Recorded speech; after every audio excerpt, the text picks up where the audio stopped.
राम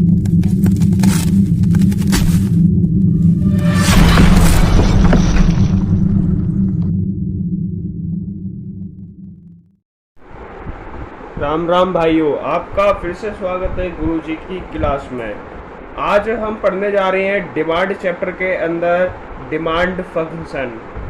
इससे पहले 2 वीडियो में बना चुका हूँ डिमांड चैप्टर के ऊपर, जिसने वो देखी नहीं है पहले जाकर उसे देखे, जब यह वीडियो समझ में आएगी आपको। अब ये डिमांड फंक्शन होता क्या है, पहले इसकी हम डेफिनेशन देख लेते हैं। Demand function shows the relationship between quantity demand for a particular commodity and the factor influencing it। Demand function show करता है हमारा relationship between quantity demand of a particular commodity, मतलब कि मार्केट के अंदर किसी पर्टिकुलर कमोडिटी की कितनी क्वांटिटी ऑफ डिमांड हो रही है, ये हमारा फंक्शनल डिमांड फंक्शन शो करता है। और इसको कौन कौन से ऐसे फैक्टर हैं जो इन्फ्लुएंसिंग कर रहे हैं। इसके डिमांड फंक्शन के 2 प्रकार हो जाते हैं, 2 टाइप्स हो जाते हैं। एक तो इंडिविजुअल डिमांड फंक्शन हो जाता है, एक हो जाता है मार्केट डिमांड फंक्शन। ये दोनों हम पढ़ेंगे इस वीडियो में। इंडिविजुअल डिमांड फंक्शन मतलब कि वन कंज्यूमर के ऊपर बेस होता है, और market demand function all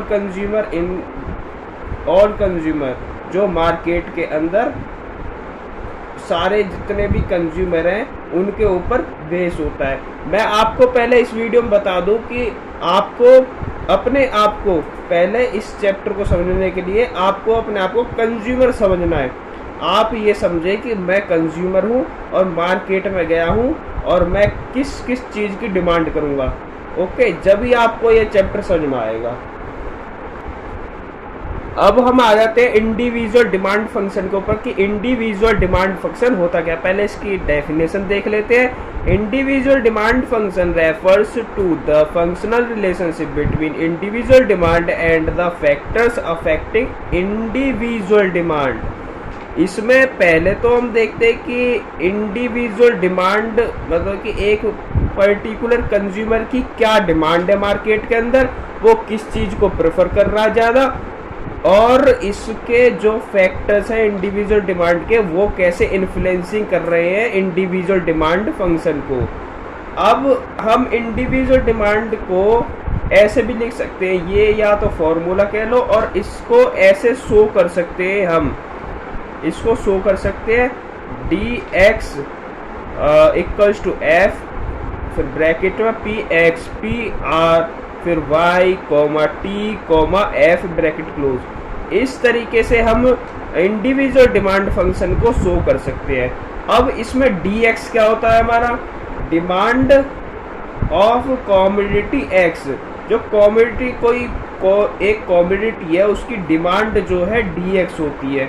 pr क्या होता है, ये pr जो है हमारा प्राइस ऑफ रिलेटेड गुड्स की प्राइस हमारा pr कहलाती है। टेस्ट क्या होता है, टेस्ट हमेशा टी से डिनोट करते हैं। टेस्ट एंड प्रेफरेंस को हमेशा टी से डिनोट करते हैं। प्राइस एक्स क्या होता है, price x price of a given commodity x. कोई एक्स कमोडिटी है उसकी प्राइस को हम प्राइस एक्स कहते हैं। वाई को हमेशा income of the consumer, income से डिनोट करते हैं हमेशा वाई को। वाई से मतलब इनकम को डिनोट करते हैं इकोनॉमिक्स के अंदर, हमेशा इकोनॉमिक्स के अंदर वाई को इनकम से डिनोट करते हैं। Y equals to income of the consumer. F क्या है हमारा, एफ को डिनोट करते हैं expectation of change in price in future. Expectation मतलब फ्यूचर के अंदर किसी चीज़ की प्राइस कितनी चेंज होगी, इस चीज़ को हम एफ से डिनोट करते हैं। ये कैसे हमारे इंडिविजुअल डिमांड फंक्शन को कैसे इन्फ्लुएंस करते हैं, ये मैंने पिछली वीडियो में बता रखा है। आपने वो वीडियो नहीं देखी है तो कृपया कर पहले उसे देखें। अब देखेंगे कि ये मार्केट डिमांड फंक्शन क्या होता है। पहले इसकी डेफिनेशन देख लेते हैं। Market demand function refers to the functional relationship between market demand and the factors affecting market demand. मतलब कि मार्केट, जो मार्केट के अंदर सारे कंज्यूमर है वो किस चीज़ की डिमांड कर रहे हैं, किस चीज़ को ज़्यादा प्रेफर कर रहे हैं, किस चीज़ को ज़्यादा परचेज कर रहे हैं, उनकी क्या डिमांड है। और ये मार्केट डिमांड के कोई फैक्टर्स होते हैं, वो मार्केट डिमांड को कैसे अफेक्ट करते हैं, इसको हम देखेंगे। अब मार्केट डिमांड फंक्शन को ऐसे भी हम डिनोट कर सकते हैं, ऐसे भी लिख सकते हैं। ओके, ये लिखने का तरीका है शॉर्ट फॉर्म में।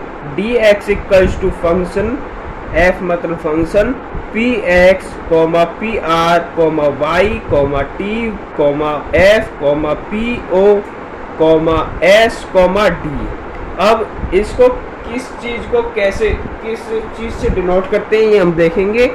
D X equals to market demand of a commodity, ये हमने इंडिविजुअल डिमांड के अंदर भी पढ़ा था, लेकिन यहाँ पे मार्केट डिमांड के बेसिस पर हमें इसको देखना है। Market demand of a commodity, वहाँ पे individual demand of a commodity था। P R equals to price of related goods. Related goods मैं बता चुका हूँ, रिलेटेड गुड्स दो टाइप्स के होते हैं, एक सब्स्टिट्यूट और दूसरा कौन सा होता है, दूसरा होता है कॉम्प्लीमेंट्री गुड्स। ओके, अब T4 हमारा टेस्ट एंड प्रेफरेंस होता है, ये इंडिविजुअल डिमांड के अंदर भी आया था। यहाँ पे मार्केट लेवल पर हम सोचेंगे कि मार्केट में जितने भी कंज्यूमर हैं उनका टेस्ट एंड प्रेफरेंस चेंज हो जाता है। कैसे, मतलब कि कोई नई चीज आ जाती है तो उसको एडॉप्ट कर लेते हैं, उसको ज़्यादा प्रेफर करते हैं। मार्केट में जितने भी सारे कंज्यूमर हैं उसी की ही ज़्यादा डिमांड करते हैं जो न्यू चेंजेस आते हैं। अब पीओ को हम डिनोट करते हैं size and consumption of population. ये नया टॉपिक है, मतलब नया पॉइंट है इसके अंदर, मार्केट डिमांड के अंदर जुड़ता है, जो कि इंडिविजुअल डिमांड के अंदर नहीं था। Size and composition of population, मतलब कि कोई साइज है एरिया का, उसके अंदर कितनी वुमेन्स रहती हैं। अगर इस एरिया के अंदर ज़्यादा वुमेन्स रहती हैं तो वो वुमेन्स जो हैं ज़्यादा डिमांड करेंगी मार्केट के अंदर, उनकी डिमांड पावर ज़्यादा होगी जो वो सामान यूज़ करती हैं। तो मार्केट के अंदर वही सामान होंगे जो वुमेन्स ज़्यादा यूज़ करती हैं, जैसे लिपस्टिक, साड़ी और उनके जो भी सामान होते हैं वो सारे यूज़ करती हैं। तो वो मार्केट के अंदर ज़्यादा डिमांड होगी मार्केट लेवल पर। अब डी से हम डिनोट करते हैं distribution of income. Distribution of income भी ये नया जुड़ता है इसके अंदर, मार्केट डिमांड के अंदर, ये इंडिविजुअल डिमांड के अंदर नहीं होता। डिस्ट्रीब्यूशन ऑफ इनकम मतलब कि किसी एरिया के अंदर कितने लोग ज़्यादा पुअर है, कितने लोग ज़्यादा रिच है, उनके मतलब बीच में कितनी डिस्ट्रीब्यूशन ऑफ इनकम हो रही है। ओके, अगर ज़्यादा डिस्ट्रीब्यूशन ऑफ इनकम हो रही है तो वो ज़्यादा डिमांड करेंगे, अगर कम डिस्ट्रीब्यूशन ऑफ इनकम हो रही है तो कम डिमांड करेंगे। ओके, अब इसमें अगला आ जाता है P x, price of a commodity x, मतलब कि किसी कमोडिटी एक्स है कोई, उसकी प्राइस होनी चाहिए, एक फिक्स प्राइस होनी चाहिए। ये भी इंडिविजुअल डिमांड में पढ़ा था, अब हम इसको मार्केट डिमांड में पढ़ते हैं। वाई को हम डिनोट करते हैं, मैंने बताया था इनकम से, income of the consumer. Consumer की इनकम कितनी है, कंज्यूमर की इनकम ज़्यादा होगी तो ज़्यादा डिमांड करेगा। जो मार्केट में जितने भी कंज्यूमर हैं सबकी इनकम ज़्यादा होगी तो वो ज़्यादा डिमांड करेंगे, अगर उनकी इनकम कम होगी तो वो कम डिमांड करेंगे। एफ मतलब कि expectation of change in price in future, future में किसी कमोडिटी की प्राइस क्या होने वाली है। अगर ज़्यादा होगी फ्यूचर में किसी कमोडिटी की प्राइस तो उसकी प्रेजेंट टाइम में उसकी डिमांड ज़्यादा हो जाएगी।